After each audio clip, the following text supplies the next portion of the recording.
Hey guys, Drifter here. Welcome to Modern Warfare in Depth. In today's episode, we're going to be reviewing the Origin 12 shotgun. Yes, you can tell as we move later into the series, I'm getting increasingly desperate for topics, and while the Origin 12 is not an amazing weapon, it's actually not that bad, and it is kind of fun to use. I have to admit that I actually had a good time using the Origin 12 and making this in-depth episode, even if it was kind of challenging.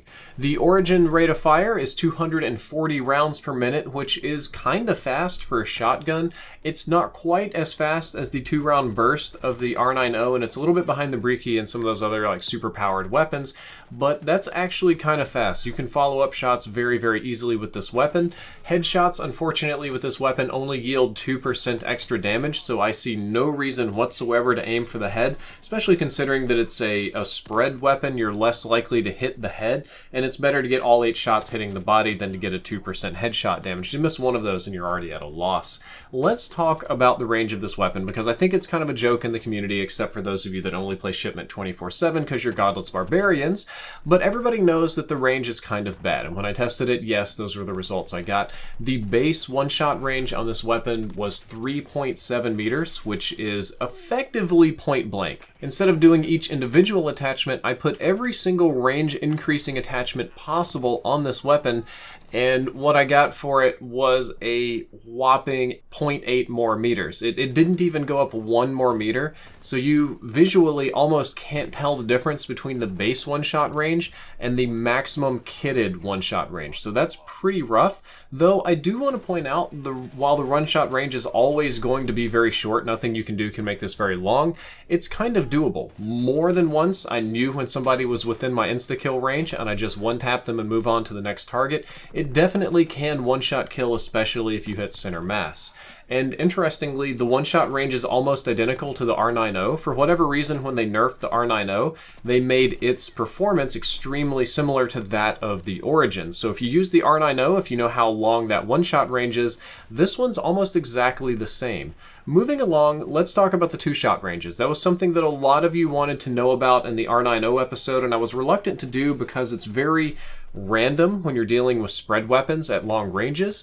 So I tested these under purely optimal perfect conditions, and I found that the base 2-tap range is 11 meters, which is much longer than I thought, and the base 2-tap range with all of the attachments on the weapon is 14 meters, which is a better improvement than the one-shot range when you stack all of the range attachments on the weapon, but it's not particularly crazy.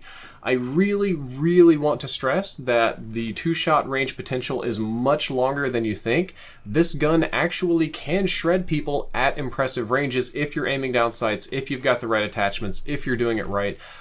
But in practice, 3 to 4 shots isn't that uncommon. A lot of times you're not going to be in a perfect scenario, the enemy's going to be moving, you're probably not going to be aiming down sights too much with this weapon, so getting the long-range 2-shot kills is quite hard. I really want to stress to you guys that those numbers are not going to be representative of what you're going to get in-game, though it can happen if you're patient or a precise player. When it comes to the Origin and Slug rounds, it has the almost exact same performance and problems that the R9O does. The range is nearly identical, the rate of fire is nearly identical, and there's not really a reason to run slugs on this weapon instead of the R9O when that one shoots faster and kills faster. And there's not really a reason to run slugs in general because slugs kind of come out off-center, sideways, or just not in the direction that you're aiming. Slugs kind of have a goofy hip-fire mechanic of their own, and they're not particularly accurate, and I do not enjoy using slugs. So there's just no reason to run the slug rounds on this weapon. Never, ever, ever will I tell you that's a good or even acceptable idea. However, aiming down sights on the Origin 12 can somewhat tighten your pellet spread. This is a really widespread gun. It's not like one of those, like, you know, you tighten them up into a slug kind of things like the 725. This one's not going to get super tight, but it can get tighter, and when it comes to the attachments that really matter, the one that improved the most is the FTAC Impaler barrel. That is the best attachment for decreasing your pellet spread and for increasing your damage range on the weapon. It does both at the same time. It's much more effective than the choke or any of the laser attachments at that spread. But let's talk about the aim down sights times. This is where the weapon gets a little bit unexpectedly goofy. The base aim down sights time of the Origin 12 is 300 milliseconds, which is really slow for a shotgun. When you put this choke attachment on it, it's 330 milliseconds, which is 2 more frames. And when you put the precision barrel on it, 366, the wide shot is 266, and the impaler is another 366, so it doesn't actually hurt your ADS time any more than the precision, even though it does give you much, much better range. But the lesson you should take away from this slide is that almost all of the important attachments are going to slow down what is already a fairly slow weapon. When it comes to attachments that actually decrease your aim down sights time, the tack laser and no stock are both pretty good at 266. The dart stock, surprisingly, had the same impact as no stock, also at 266, so any of those are a fantastic choice. The Merc grip, not super effective. That's only 1 frame less, down at 283, and I was not able to measure any difference whatsoever with the stippled grip tape. In this group, however, I think the no stock is by far the best attachment because it increases your movement speed, which helps offset the massive movement speed penalty that you get for the 25 round drum mags. It's not a perfect offset. You're still going to be slower with those drum mags, but it does help and it's worth doing. And since you're probably going to be hip firing with the weapon, I don't think the recoil control is going to be a problem. When it comes to sprint out times, this is a very unusual weapon. So hear me out. The base sprint out time is very slow at 300 milliseconds. That is like ridiculously slow. If you add the 1 milliwatt laser, it is surprisingly effective at reducing your sprint out time down to 266 milliseconds, which is a pretty good improvement. And overall, this weapon works, this attachment I should say, works much better on shotguns than anything else. The 5 milliwatt laser gives you a massive, colossal improvement and down to 200 milliseconds and will tighten your spread, but the downside is, of course, people can see the green laser. Stippled didn't help very much. Stippled was only 1 frame of help, so it's a very, very weak kind of attachment. It's just like a purely bonus one almost for this weapon. However, I'm going to talk about maximum and minimum aim down sights times and minimum sprint out times. I decided to measure a maximum ADS on this, like if you really kit the weapon for range, you can make it take up to half a second to aim down sights with, which is a very bad idea to do with this shotgun. The minimum ADS time, if you want to make this as snappy as you can, is 216 milliseconds, which isn't particularly fast. There's a lot of weapons faster than that, especially in the shotgun category. But interestingly, when you stack sprint out reducing attachments, you can get your minimum sprint out time down to 133 milliseconds, which is ridiculously fast. It's sort of like the parts are greater than the whole. If you go back and you look at the sprint out times, none of them, even just adding frames, should do this low, but when you stack all the attachments, it has a really, really fast sprint out time, which means it's obviously designed for hipfire use, right? When you're making your Origin 12 class, you are most rewarded for boosting sprint out time. Faster ADS isn't really essential on this weapon because you're not going to be ADSing that much on it. You're probably just going to be hipfire spamming people.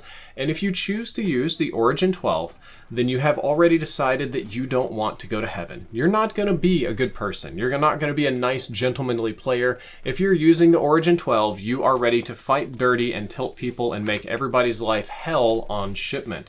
You want to be a bad person, and you want to send them to shotgun spam hell, is how I would like to say it. The strategy behind this is very simple. You want to get close, and you want to spam hipfire at literally everything that moves. As long as you're not in hardcore, you won't kill your teammates, and just keep dumping rounds downstream.